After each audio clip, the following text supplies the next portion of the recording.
Guam in the Marianas. Guam in the late 1930s.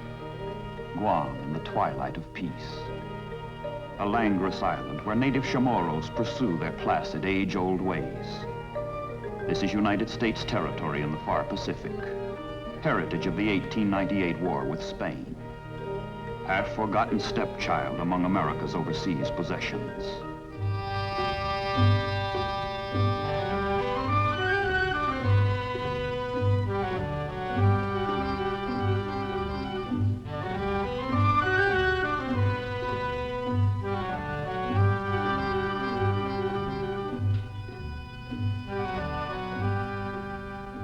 Under the guardianship of the United States Navy, life has remained serene, unruffled. But the pattern of history is changing, and naval authorities on Guam plead in vain with Congress to fortify the strategic island while time remains. Peace is but a mask behind which lurks the ugly face of war. Already Japanese bayonets cast lengthening shadows on Guam and on its people.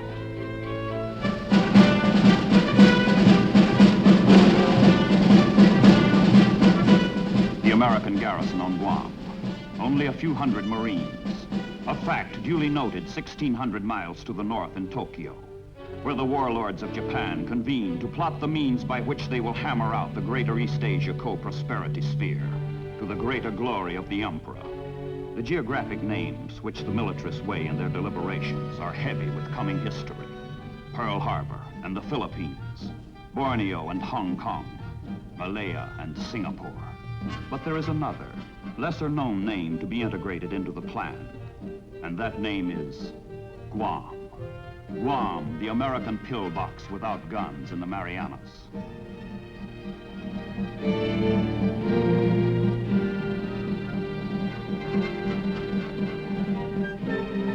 Saipan, Tinian, Rota are Japanese.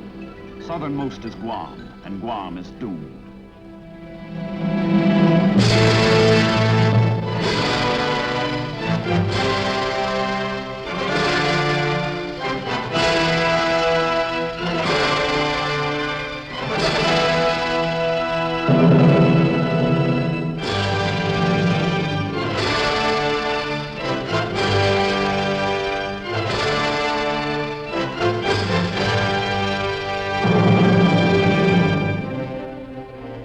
On the entire island, there is no defensive weapon larger than a .30 caliber machine gun.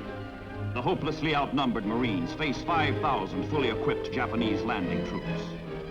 December 10th, 1941. Guam is overwhelmed.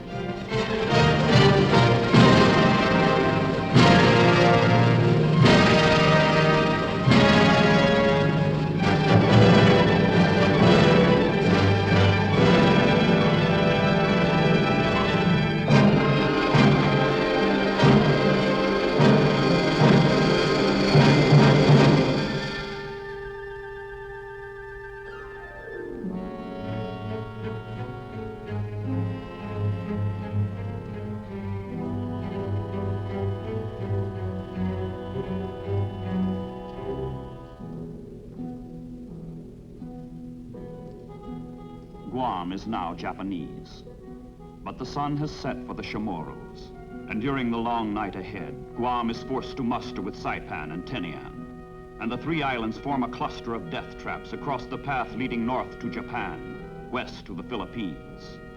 With every passing month of occupation, the Japanese impose increasingly harsh restrictions on Guam and its people, using every device of pressure and propaganda to integrate forever the island into their empire.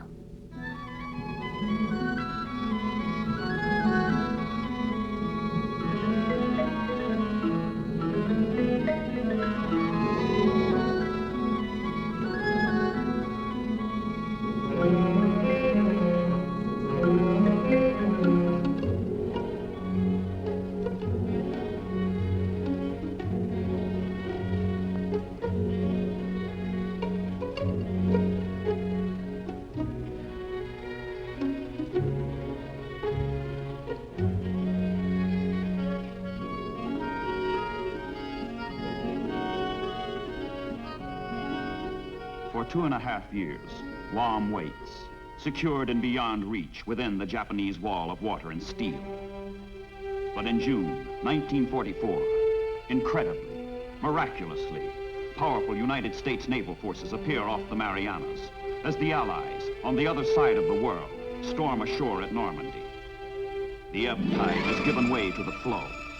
Now it is the Americans who bear down on Guam in overwhelming strength. Now it is the Japanese who are doomed.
Ships of the United States Fifth Fleet have brought 100,000 troops and 250,000 sailors to the Marianas.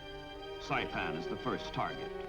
Saipan, headquarters of Japan's Central Pacific Fleet, commanded by Admiral Nagumo, the same Nagumo who smashed Pearl Harbor. Saipan, whose loss rings from the Emperor's supreme naval advisor the anguished cry, "Hell is upon us."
The assault troops inch forward against suicidal Japanese resistance. And while soldiers and Marines struggle for each yard of earth, far to the west, Many leagues seaward, another battle is shaping. A Japanese carrier force from bases in the Philippines sets out to crush the American landings. But the approach of the Japanese fleet has been spotted by American submarines, its position betrayed, its course plotted. The Japanese pilots, most of them young and inexperienced, are marked for death before they start. The Americans are waiting. The Americans are armed. The Americans are prepared. American carrier planes are brilliantly deployed to meet the oncoming Japanese. The ensuing battle is a slaughter, a rout, a turkey shoot.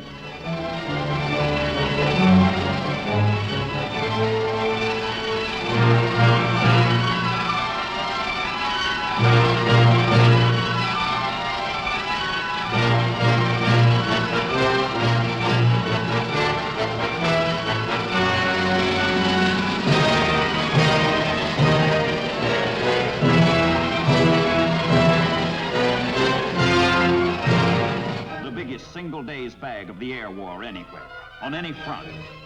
400 Japanese planes butchered for a loss of 26 Americans. 3 carriers, 2 tankers are also sunk. The back of Japanese naval aviation is permanently broken in the Battle of the Philippine Sea.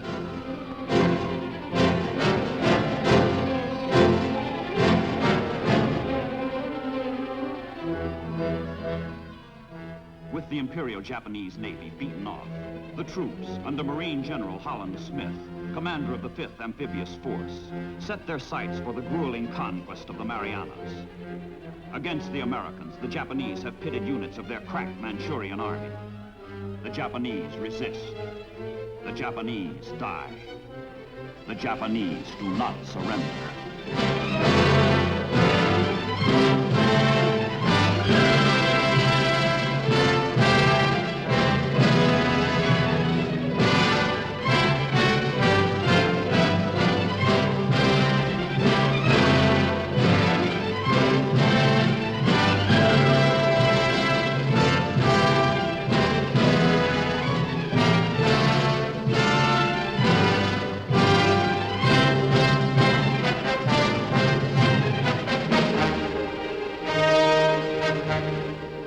17,000 Japanese fall in the battle for Guam. Last-ditch defenders are blasted from caves or commit suicide by leaping to death.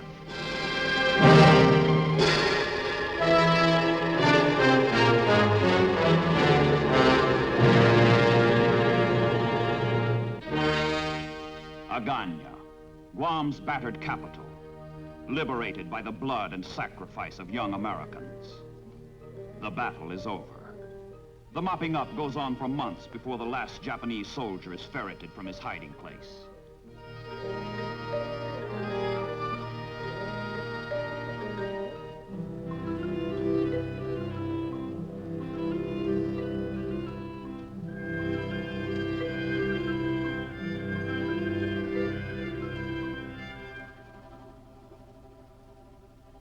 And the people of Guam, the Chamorros, down from the hills they come.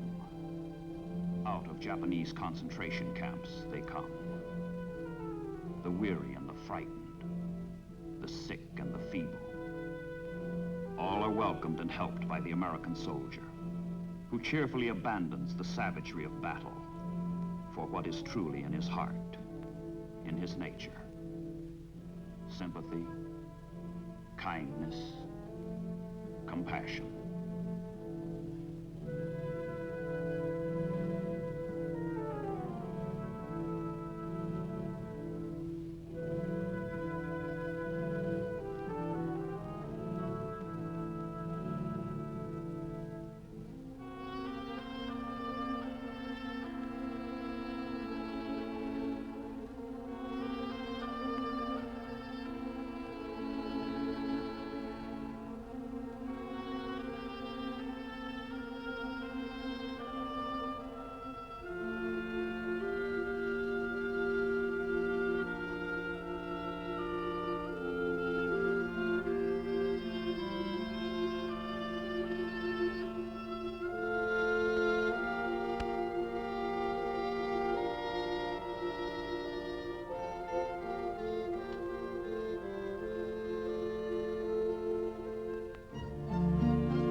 The ordeal of survival is over.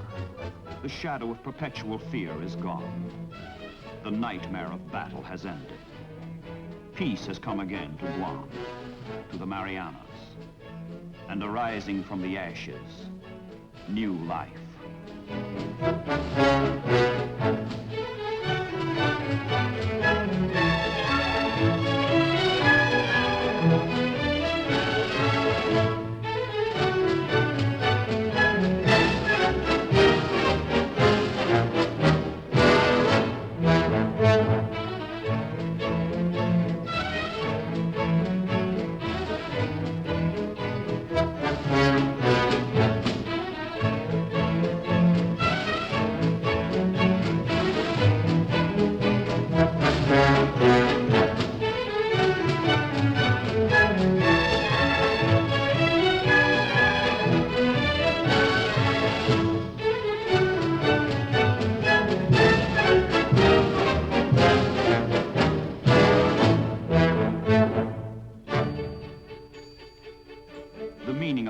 Has gone deep into the life of Guam, deep into the hearts of the Chamorros.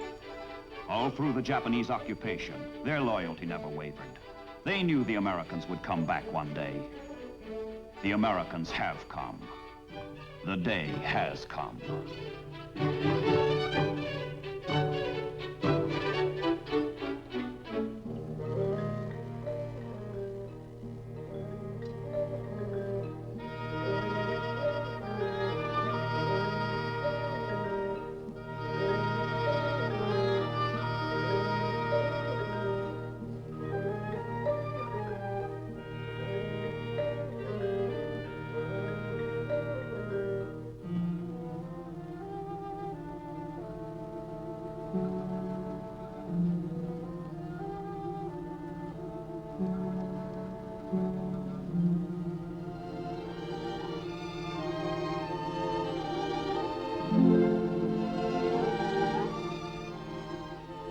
And Guam, in its gratitude, does not forget. Liberty has its price, freedom its cost.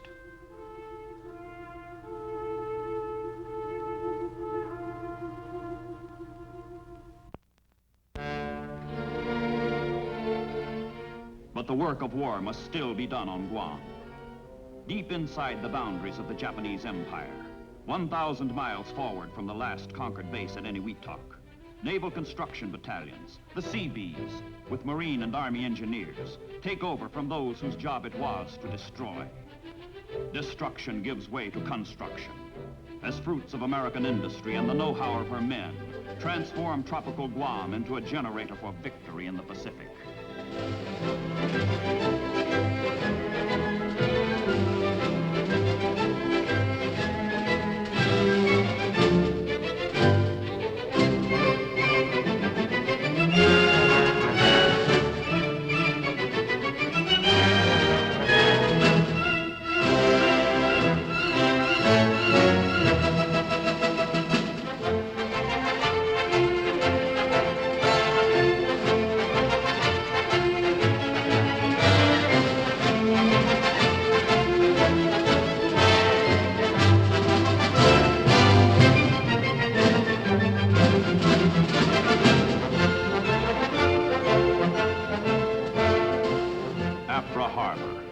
Once $5 million was too much to spend improving it. Now, 280 millions are dumped without question to fit it for the staggering traffic of cargo and equipment that comes surging in, transforming the island into the most potent advanced base anywhere in the world. Guam becomes the Pacific supermarket, where the tools of war are stocked.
Admiral Nimitz directs the naval strategy for the final phase of war in the Far East.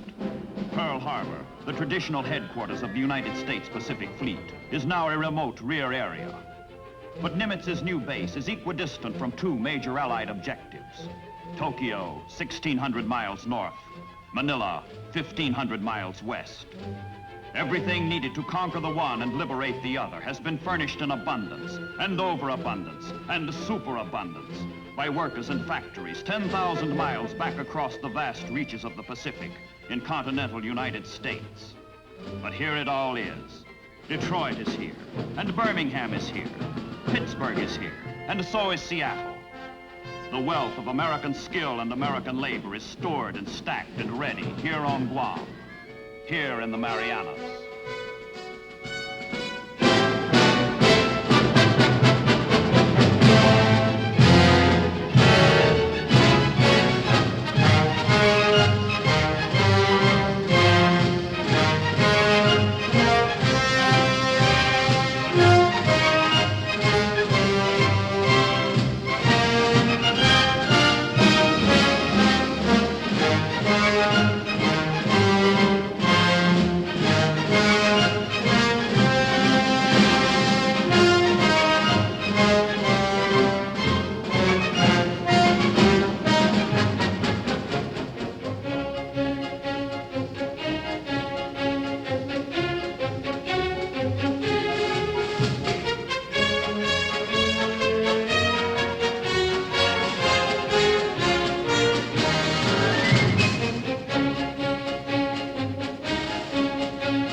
Bases for operations against Japanese sea communications and for long-range air attacks against Japan itself. That is what Nimitz's strategic directive called for in the Marianas. On Guam, on Saipan, on Tinian, the bases have been established. The mission has been accomplished. Now the B-29s take off. Take off for Tokyo. Take off for victory.